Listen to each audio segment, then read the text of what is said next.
തുടർച്ചയായി മൂന്നാം തവണ ഈ നിൽക്കുന്ന നമ്മുടെ നേതാക്കന്മാരുടെ നേതൃത്വത്തിൽ യൂണിയൻ ചില ആളുകൾ പറഞ്ഞു ചില കുത്തൊഴുക്കുണ്ടാവും, ചില വഴിമാറ്റി ഒഴുക്കമുണ്ടാവും എന്ന് പറഞ്ഞവരോടൊക്കെ ഒറ്റ വാക്കേ പറയാനുള്ളൂ. കേരള വിദ്യാർത്ഥികളുടെ മനസ്സിൽ ഒരേ ഒരു പ്രസ്ഥാനമേ ഉള്ളൂ, അത് ഐക്യ ജനാധിപത്യ വിദ്യാർത്ഥികൾ. ഞങ്ങൾ ഉറപ്പിച്ച് പറയുന്നു, പ്രിയപ്പെട്ട അലോഷി ഉൾപ്പെടെ, ഷറഫ് ഉൾപ്പെടെ, അഖിൽ ഉൾപ്പെടെ MSFന്റെയും KSUവിന്റെയും നേതാക്കന്മാർ ഇവിടെയുണ്ട്. അഹദിന്റെ നേതൃത്വത്തിലുള്ള യൂണിയൻ ഭാരവാഹികൾ ഇവിടെയുണ്ട്. ഞങ്ങൾ ഈ കാര്യം അടിവരയിട്ട് പറയുകയാണ്. ഞങ്ങൾ നട്ടത് നിങ്ങൾക്ക് പിച്ച് ചിന്താൻ കഴിയുന്ന രൂപത്തിൽ. വ്യക്തിപരമായ ഒരു കാര്യം കൂടി സൂചിപ്പിക്കാൻ ഈ അവസരത്തിൽ ഉപയോഗപ്പെടുത്തുകയാണ്.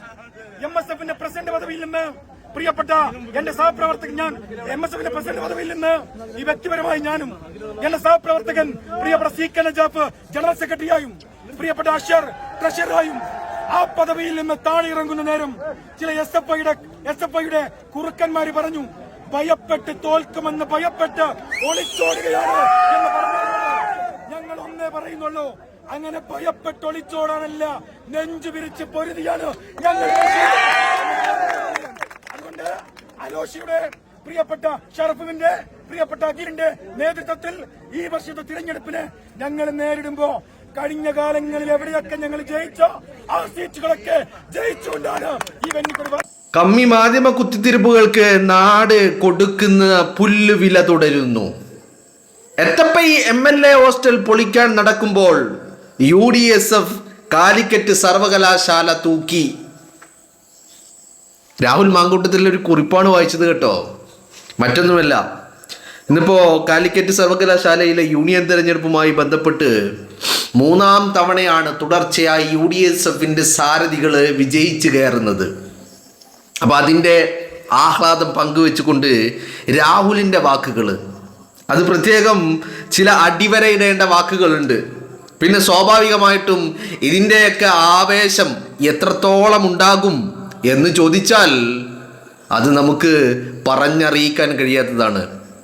കോളേജ് പഠനകാലത്ത് ഈ പറയുന്ന യൂണിയൻ തെരഞ്ഞെടുപ്പുകളുടെ ഭാഗമായിട്ടുണ്ടായിരുന്നുവെങ്കിൽ നിങ്ങൾക്ക് മനസ്സിലാകും എത്രത്തോളമാണ് അതിൻ്റെ ആവേശം എന്നുള്ളത്. ആ ആവേശങ്ങൾ അതിൻ്റെ ഏറ്റവും പീക്ക് ലെവലിൽ അനുഭവിച്ച ആളുകൾ എന്നുള്ള രീതിയിൽ ഈ വിദ്യാർത്ഥികളുടെ ആവേശത്തെ നമ്മൾ അങ്ങനെ ചെറുതായിട്ട് കാണാൻ കഴിയില്ല, കാരണം അത്രത്തോളമാണ്. എന്താണെങ്കിലും കാലിക്കറ്റ് CHന്റെ വഴി അത് തുടർന്നു കൊണ്ടേയിരിക്കുന്നു അല്ലേ. കാലിക്കറ്റ് യൂണിയനിൽ UDSFന്റെ വലിയ ഒരു വിജയം അത് നേടിയെടുക്കാൻ സാധിച്ചിരിക്കുന്നു. ഇപ്പോൾ ഇവിടെ രാഹുൽ മാങ്കൂട്ടത്തിൻ്റെ ആ ഒരു കുറിപ്പ് ആകെ ഒരു 2 സെൻറ്റൻസാ ഉള്ളൂ. ആ സെൻറ്റൻസിൽ രണ്ടാമത്തെ സെൻറ്റൻസ് അത് രാഹുൽ തീർച്ചയായിട്ടും അതൊരു കുത്തലാണ്. രാഹുൽ ചിലതൊക്കെ അയാളുടെ മനസ്സിലുണ്ട്, അയാളുടെ മനസ്സിൽ അയാൾ കൊണ്ടു നടക്കുന്നത് അവസരങ്ങൾ കിട്ടുമ്പോഴൊക്കെ അയാൾ അതെടുത്ത് പുറത്തേക്ക് ഇടുന്നുമുണ്ട്.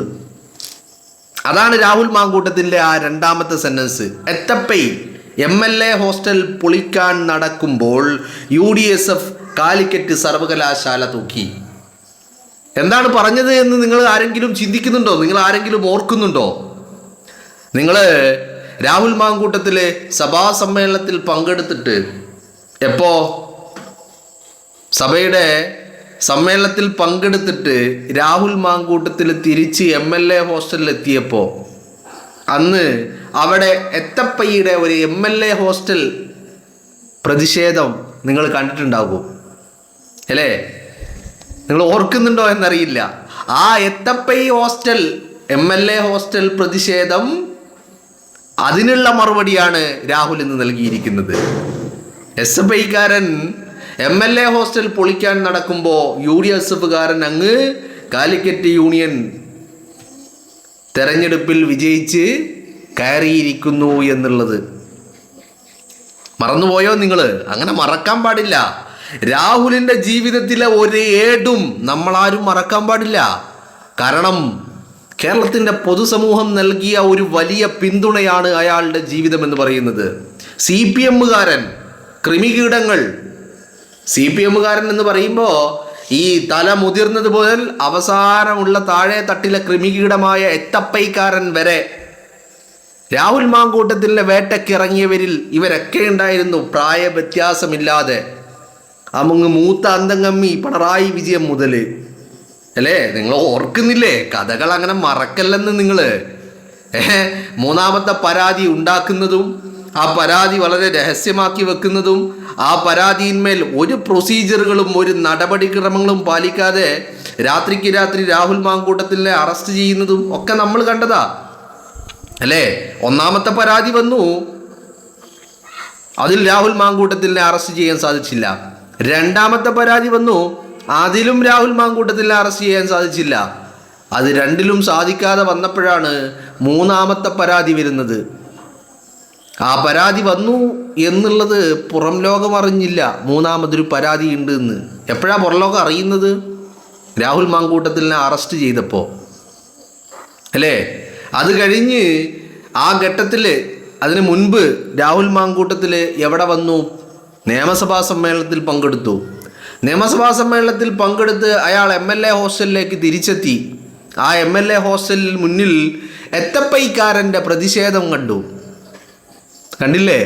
വളരെ കോമഡിയായി നമ്മളെ കേരളക്കരയെ ഒന്നടങ്കം ചിരിപ്പിച്ച രാഹുൽ മാങ്കൂട്ടം വിവാദം കത്തി നിൽക്കുമ്പോൾ കേരളക്കരയെ ഒന്നടങ്കം ചിരിപ്പിച്ച ഒരു ബഞ്ച് ഓഫ് ജോക്കേഴ്സ് ആയിരുന്നില്ലേ എത്തപ്പൈക്കാരൻ? ആ എത്തപ്പൈക്കാരൻ്റെ അണ്ണാക്കിൽ പൊട്ടിച്ചുകൊണ്ടാണ് രാഹുൽ ഇന്ന് ഈ കുറിപ്പ് എഴുതിയിരിക്കുന്നത്. കൂട്ടത്തിൽ അദ്ദേഹം കാലിക്കറ്റ് യൂണിവേഴ്സിറ്റിയിൽ നിന്നുള്ള ഒരു ചിത്രം കൂടി പങ്കുവച്ചിട്ടുണ്ട്. അവിടെ നിൽക്കട്ടെ. അപ്പോൾ ഈ കൃമികീടങ്ങൾ മൂത്ത പിണറായി വിജയൻ മുതൽ, മൂത്തും മുരടിച്ച പിണറായി വിജയൻ മുതൽ ഇങ്ങോട്ട് താഴോട്ടുള്ള ഓരോന്നെണ്ണം, ഏറ്റവും താഴെ എത്തപ്പൈക്കാരൻ വരെ ഉണ്ടായിരുന്നു രാഹുൽ മാങ്കൂട്ടത്തിനെതിരെ ആ വേട്ടയിൽ അല്ലേ? കൃമികീടങ്ങൾ നിരന്തരം സോഷ്യൽ മീഡിയ പ്രചരണങ്ങൾ, മാധ്യമ ബൈറ്റുകൾ ഒക്കെ നൽകിക്കൊണ്ട് രാഹുൽ മാങ്കൂട്ടത്തിനെ ഇങ്ങനെ ആക്രമിച്ചു കൊണ്ടിരിക്കുകയായിരുന്നു, കടന്ന് ആക്രമിക്കുകയായിരുന്നു. അപ്പോഴും അയാളോടൊപ്പം കേരളത്തിൻ്റെ പൊതുസമൂഹം ഉണ്ടായി. കൃമികീടങ്ങളുടെ പ്രചരണം കേരളത്തിൻ്റെ പൊതുസമൂഹത്തിൽ ഏറ്റില്ല. ജനം അയാൾക്കൊപ്പം ഉണ്ടായി. അയാൾക്ക് വേണ്ടി കണ്ണിലെണ്ണയിച്ച് പ്രാർത്ഥിച്ച്, വീടുകളിൽ മെഴുകുതിരി കത്തിച്ച് പ്രാർത്ഥിച്ച അമ്മമാർ വരെ ഉണ്ടായി കേരളത്തിൽ അല്ലേ? അതിൻ്റെയൊക്കെ ഒരു പിൻബലത്തിലാണ് രാഹുൽ തിരിച്ചെത്തിയത്. അയാൾ ഇന്നും ഒന്നും മറന്നിട്ടില്ല. അയാൾ ഒരവസരത്തിന് വേണ്ടി കാത്തിരിക്കുകയാണ്. ആ അവസരം ഇങ്ങനെ ഓരോ സമയങ്ങളിൽ പല രീതിയിൽ അത് വീണ് കിട്ടും പോലെ ഓരോ അവസരങ്ങൾ അയാളുടെ മുന്നിലേക്ക് വരികയാണ്. എല്ലാം അയാൾ തിരിച്ചു നൽകുന്നുണ്ട്. കിട്ടിയത് പലിശയടക്കം തിരിച്ചു കൊടുത്തിട്ട് അയാൾ ഈ കളി അവസാനിപ്പിക്കുകയുള്ളൂ അല്ലേ? ഇന്നിപ്പോൾ നമ്മൾ പല വാർത്തകളും നമ്മൾ കണ്ടു. പിരായിരിയിൽ നിന്നുള്ള ഭ്രാന്തൻ തെരഞ്ഞെടുപ്പ് തോൽവി എന്ന് പറഞ്ഞാൽ അതൊരു വല്ലാത്ത തോൽവിയാണ്. നിങ്ങളെപ്പോഴെങ്കിലും ചിന്തിച്ചിട്ടുണ്ടോ? പി സരീൻ എന്ന് പറയുന്ന പിരായിരിയിലെ ഭ്രാന്തന് എന്തുകൊണ്ടാണ് രാഹുൽ മാങ്കൂട്ടത്തിനോട് ഇത്രയധികം വൈരാഗ്യം എന്ന് നിങ്ങൾ ചിന്തിച്ചിട്ടുണ്ടോ? അത് മറ്റൊന്നും കൊണ്ടല്ല. അതിനുള്ള കാരണം എന്ന് പറയുന്നത് സ്വന്തം ഭാര്യയുടെ മുമ്പിൽ എന്ന് പറഞ്ഞാൽ സൗമ്യ സരിൻ്റെ മുന്നിൽ നട്ടെല്ല് വളഞ്ഞു പോയി, നാണം കെട്ട് ചൂളിപ്പോയി, ഒന്നുമല്ലാതായ ഒരു അവസരമായിരുന്നു 2024 പാലക്കാട്ടെ ഉപതെരഞ്ഞെടുപ്പിൻ്റെ റിസൾട്ട് വന്ന ദിവസം. കാരണം സൗമ്യക്ക് കൊടുത്ത വാക്കെന്തായിരുന്നെന്നറിയോ? സ്വന്തം ഭാര്യയ്ക്ക് കൊടുത്ത വാക്ക്, നിന്നെ ഞാൻ മന്ത്രി കൊച്ചമ്മയാക്കുമെന്നല്ല, MLA കൊച്ചമ്മയാക്കാം, ബോർഡ് വെച്ച കാറിൽ നിനക്ക് പാലക്കാടൂടെ അങ്ങോട്ടും ഇങ്ങോട്ടും യാത്ര ചെയ്യാം എന്നുള്ളതായിരുന്നു സൗമ്യ സരിന് നൽകിയ വാക്ക്. ആ വാക്കാണ് നഷ്ടപ്പെട്ടു പോയത്. ആ വാക്ക് പാലിക്കാൻ കഴിഞ്ഞില്ല. പരാജയപ്പെട്ടു എന്ന് പറഞ്ഞ പാലക്കാട് നിയോജക മണ്ഡലത്തിൻ്റെ ചരിത്രത്തിലെ ഏറ്റവും വലിയ തോൽവി, രാഹുലിൻ്റെത് ഏറ്റവും വലിയ വിജയമായിരുന്നെങ്കിൽ അവിടെ പരാജയപ്പെട്ട സരിൻ്റെ പരാജയം എന്ന് പറയുന്നത് പാലക്കാട് നിയോജക മണ്ഡലത്തിൻ്റെ ചരിത്രത്തിലെ ഏറ്റവും വലിയ തോൽവിയായിരുന്നു. ആ തോൽവിയിൽ ഈ ഭാര്യയുടെ മുന്നിൽ ചൂളിപ്പോയ സരിൻ ആകെ നാണം കെട്ട് എന്ന് പറഞ്ഞാൽ നാറാണക്കല്ലെടുത്തു. അവിടെ നിന്ന് തുടങ്ങിയതാണ് ഈ വൈരാഗ്യം. അവിടെ നിന്നാണ് ഈ പറയുന്ന എന്താ പറയേണ്ടത്, പല പല അവതാരങ്ങളെയും ഇറക്കിയത്, കണ്ടെത്തിയതും ഇറക്കിയതും. അതുകൊണ്ടാണല്ലോ 3 പരാതികൾക്കും ഒരേ സ്വഭാവം, ഒരേ രീതി, ഒരേ ഫോർമാറ്റ്, ഒരേ ശൈലി, ഒരേ വാക്കുകൾ ഒക്കെ ഉണ്ടായത് എവിടുന്ന? ഈ 3 പരാതികളും ഒരൊറ്റ തലയിൽ നിന്ന് പോയതാണ്. അതുകൊണ്ടായിട്ടാണ് 3 പരാതികൾക്കും ഒരേ ഇത്. ഇപ്പം ഞാൻ പറയുന്നത്, രാഹുൽ മാങ്കൂട്ടം വേട്ടയിൽ ഈ പറയുന്ന മുകളിൽ നിൽക്കുന്ന പിണറായി തമ്പ്രാൻ മുതൽ താഴെ തട്ടിലെ ഏറ്റവും താഴെ തട്ടിൽ നിൽക്കുന്ന കീഴാളൻ അടിമ വരെ ഉണ്ടായിരുന്നു. ആ അടിമകളാണ് MLA ഹോസ്റ്റലിൽ. അതാണ് രാഹുൽ പ്രതിപാദിക്കുന്നത്. എത്തപ്പൈക്കാരൻ MLA ഹോസ്റ്റൽ പൊളിക്കാൻ നടക്കുമ്പോൾ UDSF കാലിക്കറ്റ് സർവകലാശാല തൂക്കി എന്ന് രാഹുൽ പറയാനുള്ള കാരണം അതാണ്. MLA ഹോസ്റ്റലിന് മുന്നിൽ രാഹുൽ മാങ്കൂട്ടത്തിൽ സഭയിൽ ഹാജരായി, സഭയിൽ നിന്ന് ഇറങ്ങി നേരെ MLA ഹോസ്റ്റലിൽ വന്നപ്പോൾ അവിടെ പ്രതിഷേധവുമായി എത്തിയ എത്തപ്പൈക്കാരനെ നിങ്ങൾ മറന്നോ എന്ന് ഞാൻ ചോദിക്കാൻ കാരണം അതാ. മനസ്സിലായില്ലേ? അപ്പോൾ ആ ഇൻസിഡൻറ്റുകൾ നമ്മൾ മറന്നാലും രാഹുൽ മറക്കൂല. കാരണം അയാളൊരു രാഷ്ട്രീയ വേട്ടയുടെ ഇരയാണ്. അയാൾ അങ്ങനെ വേട്ടയാടപ്പെട്ട് തീർക്കേണ്ടവരെന്നായിരുന്നില്ല. പക്ഷേ ആ വേട്ട എന്ന് പറയുന്നത് അത് പക്ക പ്ലാനിങ് ആയിരുന്നു.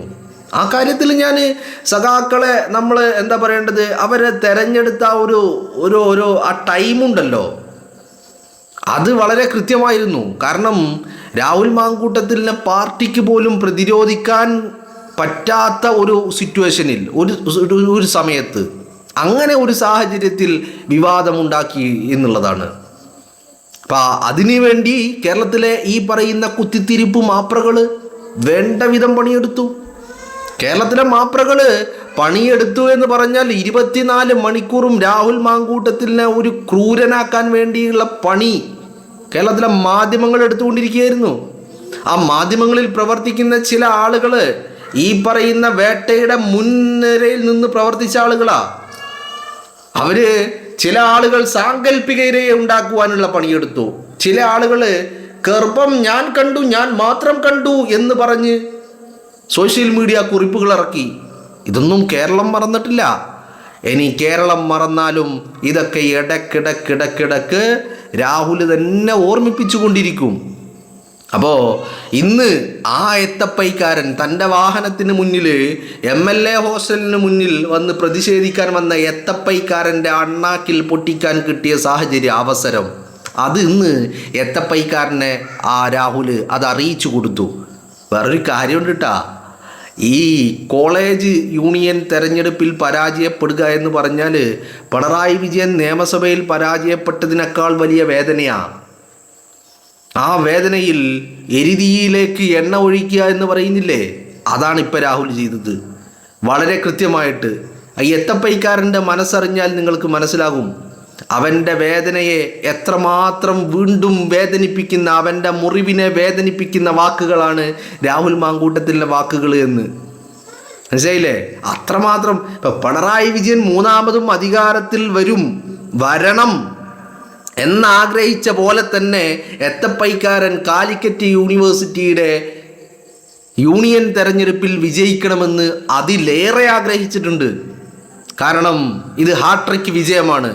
ഈ ഹാട്രിക് വിജയം ഇല്ലാതാക്കാൻ വേണ്ടി അത്രമാത്രം അവർ പണിയെടുത്തിട്ടുണ്ട്, അത്രമാത്രം ആഗ്രഹിച്ചിട്ടുമുണ്ട്, അതിലേറെ സ്വപ്നം കണ്ടിട്ടുമുണ്ട്. ആ സ്വപ്നങ്ങളും ആഗ്രഹങ്ങളും ആ എടുത്ത പണികളുമാണ് വെള്ളത്തിൽ വളിയിട്ടതുപോലെ ആയിട്ടുള്ളത്. അവിടെയാണ് രാഹുൽ മാങ്കൂട്ടത്തിൻ്റെ ആ ഓരോ കുറിപ്പും ഓരോ അക്ഷരവും എത്തപ്പൈക്കാരൻ്റെ നെഞ്ചിൽ കോറിയിടുന്ന മുറിവുകളായി മാറുന്നത് എന്നുള്ളതാണ്.